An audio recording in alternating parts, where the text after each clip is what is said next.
Hello, viewer. Thank you for joining us once again on Real Talk Show hosted by Violet Mbiti.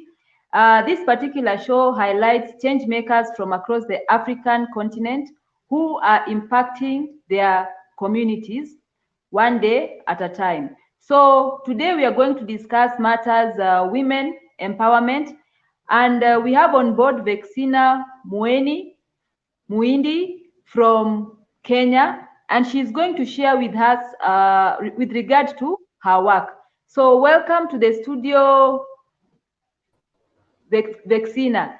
Kindly introduce yourself, Vexinah, so that the viewer may get to learn more about you. Good afternoon, everyone. My name is Vexinah Mueni from Kenya. I work with Neema Foundation as a programs officer, and I'm glad to be with you today. All right. So why did you decide that you're going to start Neema Foundation? Okay, let me say the journey started a long time ago. I am a change agent. Before joining Neema, I've worked with different organizations.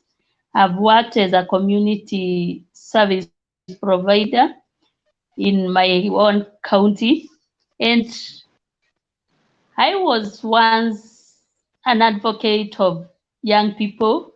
I used to act Kasinga Theatre Group, and from there I learned that women are not aware that they can join leadership.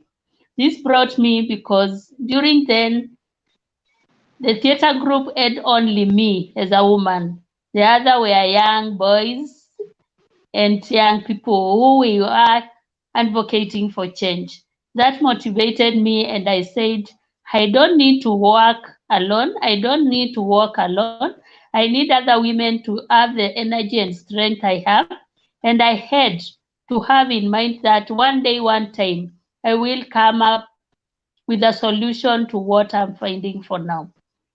As I went ahead and joined Machakos Residents Association, where we were advocating for issues of governance and we were tracking funds for districts, that is LASDA, PLATIV, and CDF.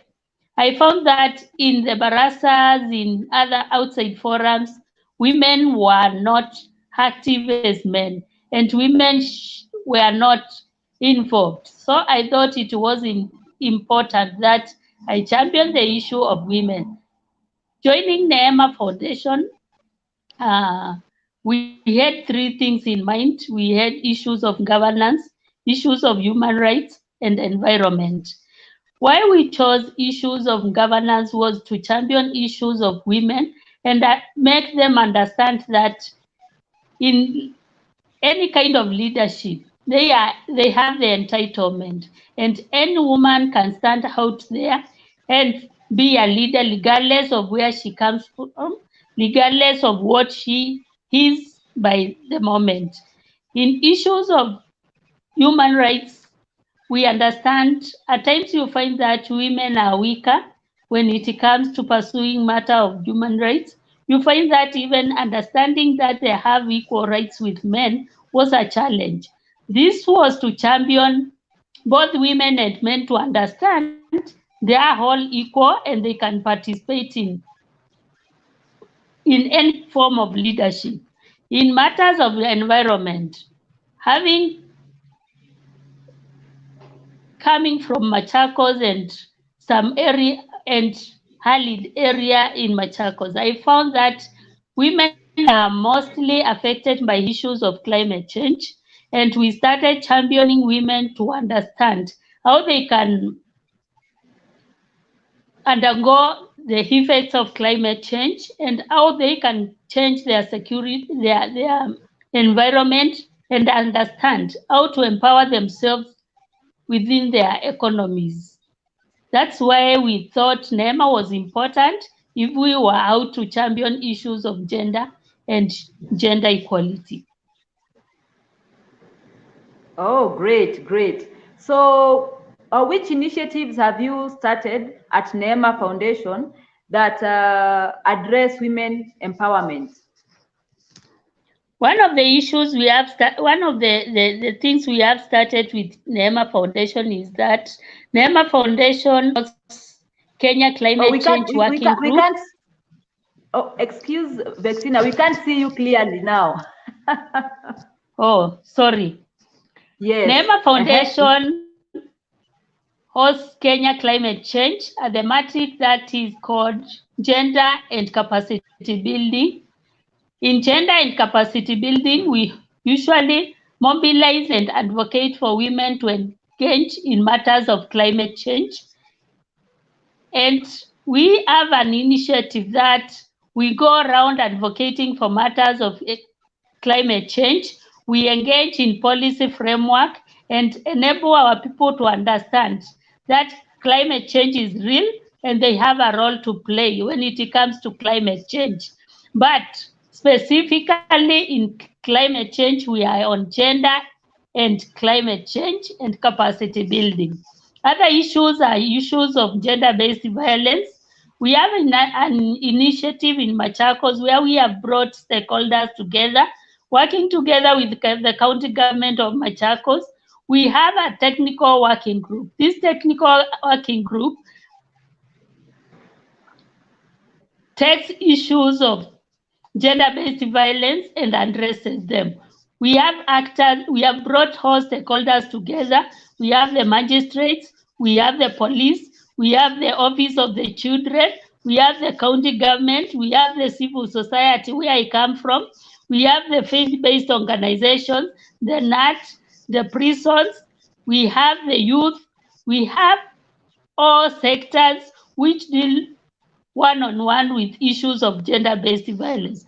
When we thought about bringing these stakeholders together, we thought there was a gap, and we had the Minister of Health. We thought there was a gap when it comes to reporting issues of climate change, issues of gender-based violence. Some of the gaps was how people handle issues of gender-based violence, and we thought if we have the police on board, we have the magistrates on board, we can see where the gaps in reporting gender-based violence are. We know in gender-based violence like defilement, rape, wife battering, husband battering, and all that, people have been doing kangaroo courts.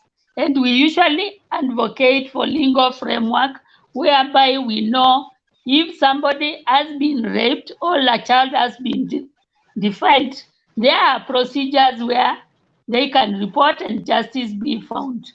Also, we have partnered with other organizations like Transparency International Kenya, where we go around in a program called ALAC. ALAC is a branch where we usually give legal aid to poor mothers out there, to poor parents out there, and even the community at large, where we pick up a case and we look into it and we advise the owner. This is done free of charge, and it has helped a lot of members from my community. Wow. Amazing. So kindly share with us the donors or partners you have worked with. Okay, when I started, there are people who have come for my rescue, and I can say through God, all is possible. One thing I should appreciate is that, as I said earlier, once I joined Machakos Resident from Association, we worked with Conrad and the Noah Foundation in formation of all residents association in Machakos. By then it was Machakos district, and we went round to all districts, subdivisions, and we formed the residents of association. Other organizations that have come for my rescue are organizations like ActionAid. I was lucky because I got a scholarship where I trained through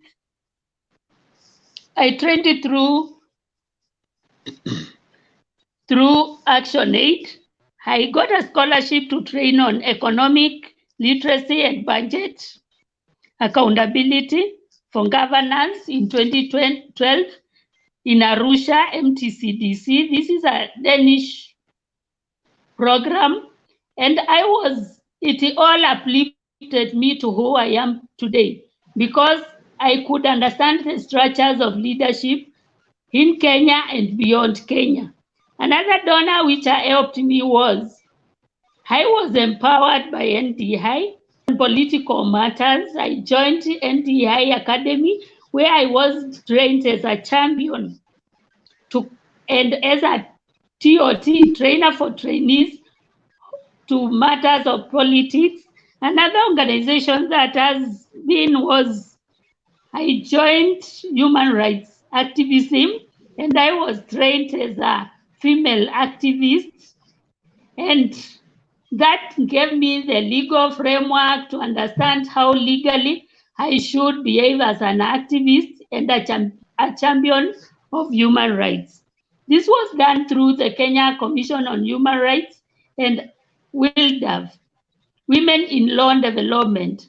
This enabled me to understand how to go about issues of human rights, the basement, and all that can help other women understand their human rights issues.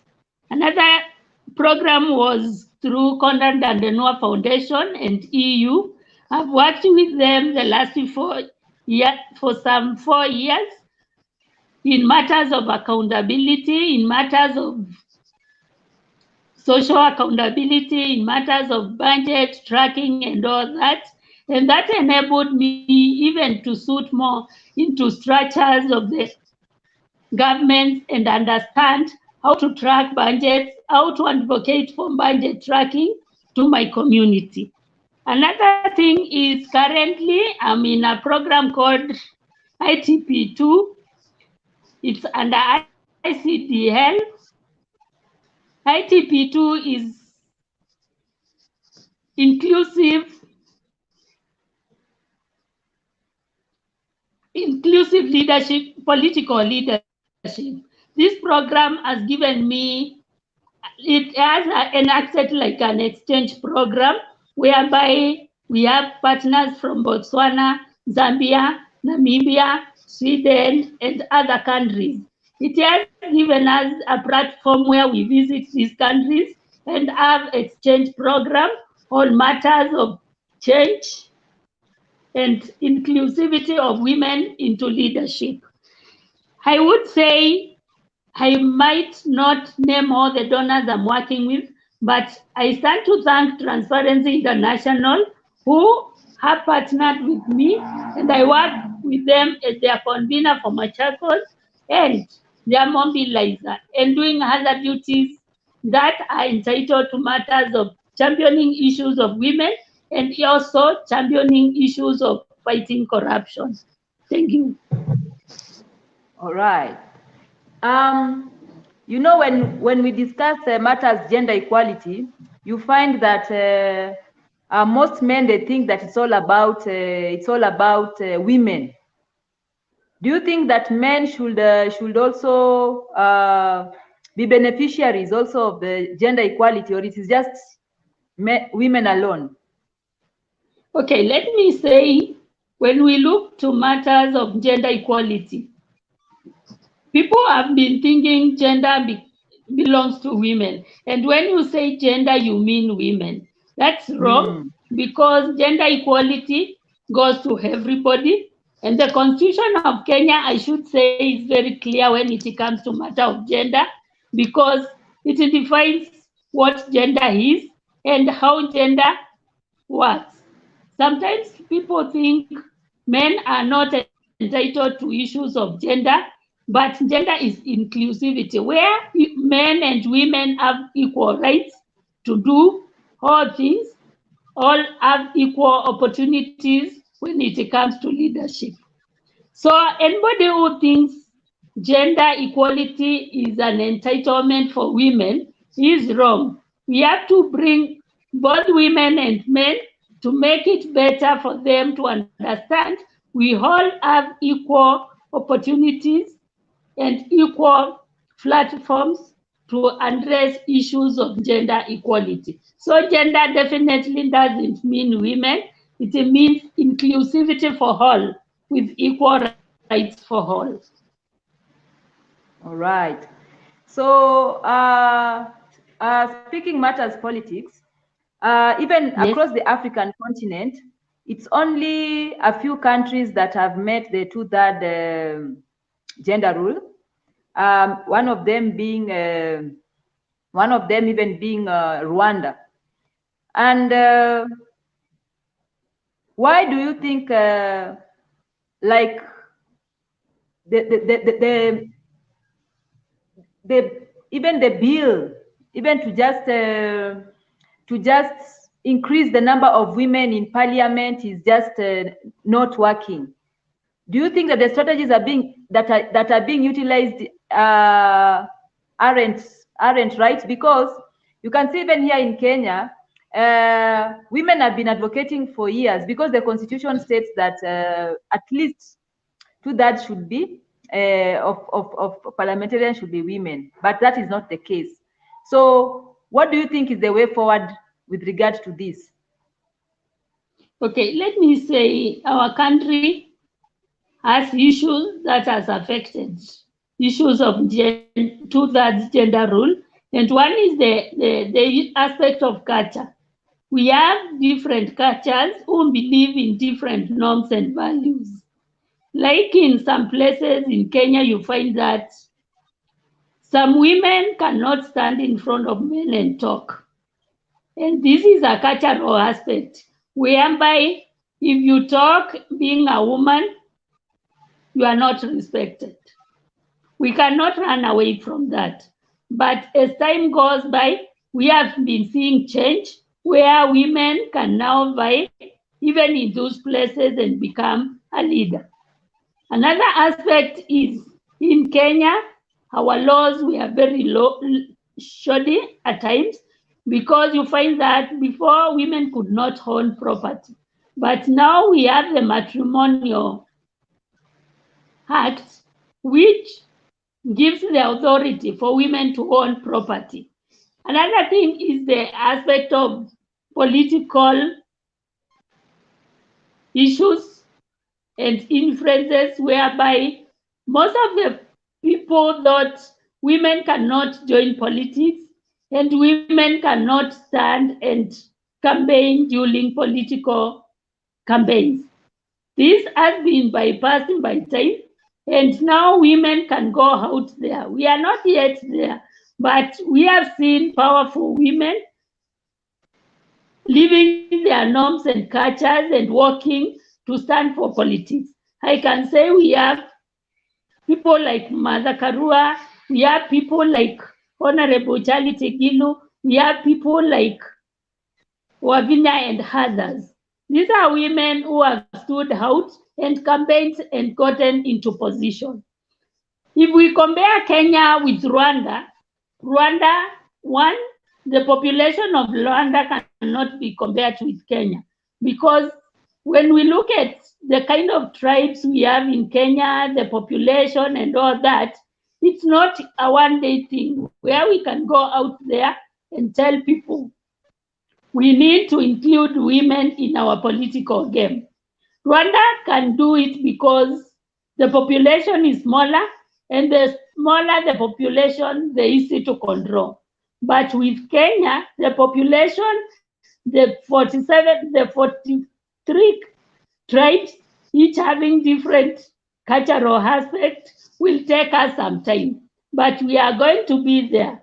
And we understand even during the policy formulation, our people fully do not understand these policies, and we lack the resources to take these policies to people and get educated what the policies say. Maybe that would change everything. But because we lack the funds, we are not yet to bring these policies to them, grassroots people, and make them understand. We have established these policies, and these policies are good for us as a nation, are good for us as grassroots people. that will enrich our aspect of gender equality and make our country understand the role women play when it comes to both politics and other matters of leadership. All right. So during this particular period of COVID-19, we've seen an escalated cases of gender-based violence, with the women being the victims. So what message do you, what's your take on the rising number of gender-based violence, even in Africa, especially at this time of COVID-19, and what should be done to the perpetrators, and also what should the victims do? Gender-based violence is an abuse of human rights. And we cannot say we can encourage gender-based violence. Regardless it is the COVID time, regardless it is other pandemic time. We have seen people losing work. We cannot say losing work is not a gender-based violence because it affects human rights. We understand some didn't just wake up and be told your career has come to a stop. Others even went out and found that the doors to their offices have been closed and nobody who is coming to tell them we have closed and we have shifted to this and this place. That has traumatized both men and women. And we have seen it even giving people depression, giving people even committing suicide. Those are some of mild gender-based violence issues. Others have been affected. We have had police beating people during the curfew time, where some even have broken limbs and all that. Those are some of the gender-based violence. We have seen house helps going without salaries for time and for months. We cannot say those are socio-economic gender-based violence issues. And there are so many during this COVID time. What I should encourage people is we observe the aspect of human rights perseverance. We have to make people understand that how I should feel when I'm affected is how another person feels when affected. And if we have that mentality, we can change the perception that gender-based violence is rape, gender-based violence is defilement, housewife battering. We need to look beyond that and know if we are to go out and address issues of sexual abuse, we have to start with the nitty-gritties of gender-based violence and make each and everyone understand. It doesn't matter who I am. What matters is, am I doing the right thing? Okay, all right. So I'd like you to take this opportunity to pitch to a potential donor why they should support Neema Foundation. Okay, let me say today, if we get partners who can support the idea of addressing issues of gender-based violence, we have the structures in Machakos, we have our own structures whereby reaching out to the communities and fighting issues of gender-based violence is not a challenge. I'm looking out to any partner and donor out there who can come, we hold hands and do issues of governance, we do issues of climate change, we do issues of gender-based violence and empower women. We know when you educate a girl, you have educated a community.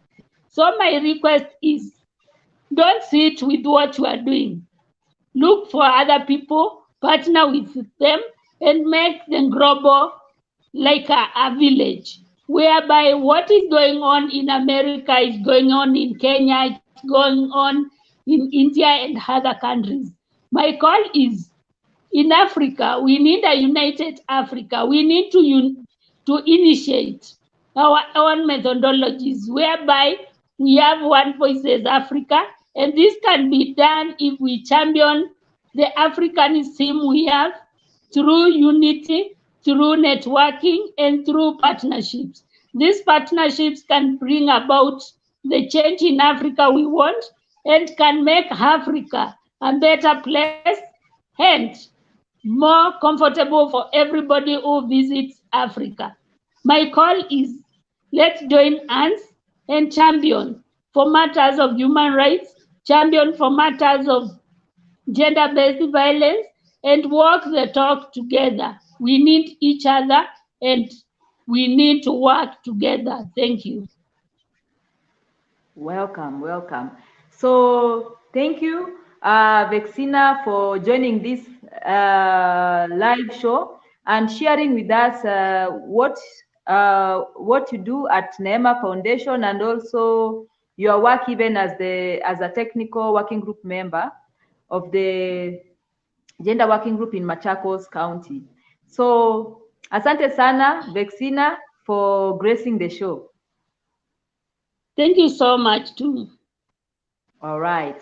So, viewer, we've come to the end of the broadcast, and I want to say thank you for taking your time to watch this particular show. Join us next time, even as we bring on board another amazing change maker from Africa. Asante.